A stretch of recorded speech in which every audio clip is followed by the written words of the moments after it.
السلام علیکم ورحمۃ اللہ وبرکاتہ۔ بسم اللہ والحمد للہ والصلاة والسلام علی رسول اللہ وبعد۔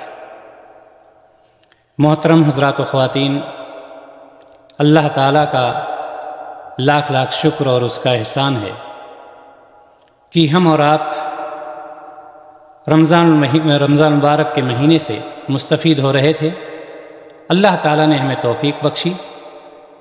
ایک دن تھا کہ ہم اور آپ اس ماہ مبارک کا انتظار کر رہے تھے، لیکن دیکھتے ہی دیکھتے یہ مہینہ ہم سے اور آپ سے جدا ہونے والا ہے۔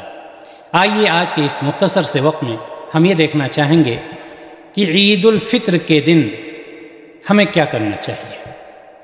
یہ بات کسی سے مخفی نہیں ہے کہ عید الفطر عظیم اسلامی تہوار ہے۔ عالم اسلام عید الفطر کے دن حقیقی معنوں میں عید مناتا ہے، اور یہ وہ چیز ہے جو امت مسلمہ کے لیے اسلام چاہتا ہے، یعنی ہم سے اور آپ سے اسلام یہی تقاضا کرتا ہے۔ دنیا کے تمام مسلمانوں کو عید الفطر کی خوشیاں مبارک ہو، اس کی سعادتیں مبارک ہو، اور اللہ تبارک و تعالی ہم سب کو بار بار اس ماہ رمضان کا پانے والا بنائے۔ محترم حضرات و خواتین، مسلمانوں کے لیے یہ ایک خوشی اور مسرت کا دن ہے، اور شریعت اسلامیہ نے عید کی خوشی منانے کے لیے کچھ آداب اور اس کے احکام بتلائے ہیں۔ یہ نہیں ہے کہ اسلام میں خوشی میں اتنا غلو کر جائے کہ انسان حدود کو پار کر جائے۔ آئیے ہم ان احکام اور آداب کو بڑے اختصار کے ساتھ آپ کی خدمت میں پیش کرنے کی کوشش کرتے ہیں۔ سب سے پہلی چیز یہ ہے کہ جب اللہ تبارک و تعالیٰ نے ہمیں اور آپ کو یہ مہینہ نصیب فرمایا اور ہمارا روزہ مکمل ہوا، ہم نے بہت ساری عبادتیں کی۔ ہم نے رمضان کے روزے رکھے، نماز کا اہتمام کیا، تراویح کی نماز پڑھی، قیام اللیل کیا، قرآن کی تلاوت کی، صدقہ و خیرات وغیرہ وغیرہ ساری چیزیں ہم نے کی ہیں۔ اللہ تبارک و تعالیٰ نے ہمیں یہ توفیق دی۔ اب ہم اللہ تبارک و تعالیٰ کا شکریہ ادا کریں کہ اس نے ہمیں یہ توفیق دی کہ ہم نے اس کو مکمل کیا، اور اللہ تعالیٰ کے شکریہ کے ساتھ ساتھ ہم اللہ تعالیٰ سے اس کی قبولیت کے لیے بھی دعا کریں۔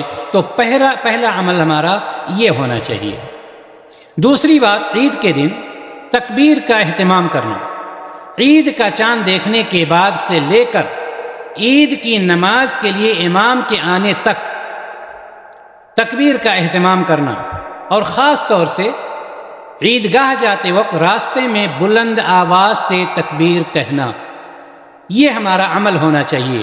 تکبیر کیا ہے؟ اللہ اکبر لا الہ الا اللہ واللہ اکبر وللہ الحمد۔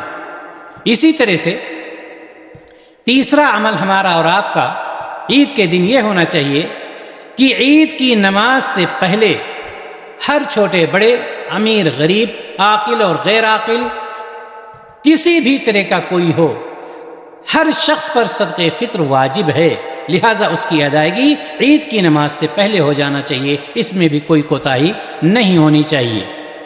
اسی طرح سے عیدگاہ نکلنے سے پہلے غسل کرنا، نماز عید کے لیے جانے سے پہلے غسل کرنا، خوشبو لگانا، جس طرح کا بھی کپڑے میسر ہوں، نئے ہیں پرانے کپڑے کو دھلا کر کے خوشبو لگا کر کے اس کا اہتمام کرنا۔ جس طرح سے ابن عمر رضی اللہ تعالی عنہما عیدگاہ جانے سے پہلے غسل کیا کرتے تھے، یعنی غسل کرنا مستحب ہے، غسل کر کے ہی عیدگاہ جانا چاہیے۔ اسی طرح سے عید کے دن کرنے والے کاموں میں سے یہ بھی ہے کہ کچھ کھا پی کر کے جانا۔ عید الفطر کی نماز سے پہلے کچھ کھا کر کے جانا چاہیے، اگرچہ چند کھجوریں ہی کیوں نہ ہوں۔ نبی کریم صلی اللہ علیہ وسلم عید الفطر میں تاک کھجوریں کھا کر نماز پڑھنے جایا کرتے تھے۔ لہٰذا معلوم یہ ہوا کہ عید الفطر کے دن ایک کام ہمارا یہ بھی ہے کہ ہم عید کی نماز پڑھنے جانے سے پہلے کچھ ہم کھا پی لیں، اور اس کے بعد ہم عیدگاہ کی طرف نکلیں۔ اسی طرح سے عید الفطر کے دن پیدل چل کر کے جانا، عید کی نماز کے لیے پیدل چل کر کے جانا، یہ بھی جیسا کہ ترمذی میں حضرت علی رضی اللہ تعالی عنہ فرماتے ہیں کہ سنت کا طریقہ یہ ہے کہ عیدگاہ کے لیے پیدل جایا جائے، یعنی اگر کوئی پیدل جاتا ہے تو یہ بھی ایک بہت اچھی بات ہے۔ اسی طرح سے عیدگاہ جاتے وقت ایک راستے سے جانا اور دوسرے راستے سے واپس آنا، یعنی راستہ کا بدل دینا۔ نبی کریم صلی اللہ علیہ وسلم راستہ تبدیل کر دیا کرتے تھے، یعنی جس راستے سے جاتے تھے اسی راستے سے واپس نہیں ہوتے تھے بلکہ دوسرے راستے سے واپس آتے تھے۔ لہٰذا ہمیں بھی نبی کریم صلی اللہ علیہ وسلم کی سنت پر عمل کرتے ہوئے یہ کام کرنا چاہیے۔ اسی طرح سے عید کے دن کا ایک کام اور کہ عید کے دن اپنے گھر والوں، اپنے دوستوں، ساتھیوں، ملنے جلنے والوں، رشتہ دار، اقربا جو بھی ہیں ان کو مبارکباد دینا جائز ہے، ان کو مبارکباد دینا چاہیے، لیکن یہ چیز کب ہونی چاہیے؟ عید کی نماز کے بعد، عید کی نماز کے بعد، جیسا کہ صحابہ کرام رضی اللہ تعالی عنہم کے بارے میں آتا ہے کہ جب وہ عید کی نماز سے واپس ہوتے، عید کی نماز پڑھ کر کے جب واپس ہوتے تو ایک دوسرے کو کہتے تقبل اللہ منا ومنکم، یعنی اللہ تعالی ہمارے اور آپ کے اعمال قبول فرمائے۔ تو یہ ہیں کچھ خاص امور، کچھ خاص اعمال جو عید کے دن کے ہیں۔ جس شخص نے پورے ماہ روزے رکھے ہیں، جس شخص نے اللہ تبارک و تعالیٰ کے حکم کی تعمیل کی ہے، جس شخص نے جناب محمد رسول اللہ صلی اللہ علیہ وسلم کے سنت کی اتباع کی ہے، اس کو یہ چاہیے کہ عید کے دن بھی یہ چند اعمال اس پر عمل کرے اور جناب محمد رسول اللہ صلی اللہ علیہ وسلم کی سنت پر عمل پیرا ہو۔ اللہ تعالیٰ سے ہم دعا کرتے ہیں الہ العالمین ہم تمام کے صیام کو، قیام کو، صلات کو قبول فرمائے اور اس طرح سے ہمیں بار بار رمضان مبارک کا مہینہ پانے والا بنائے۔ وآخر دعوانا ان الحمدللہ رب العالمین۔ السلام علیکم ورحمۃ اللہ وبرکاتہ۔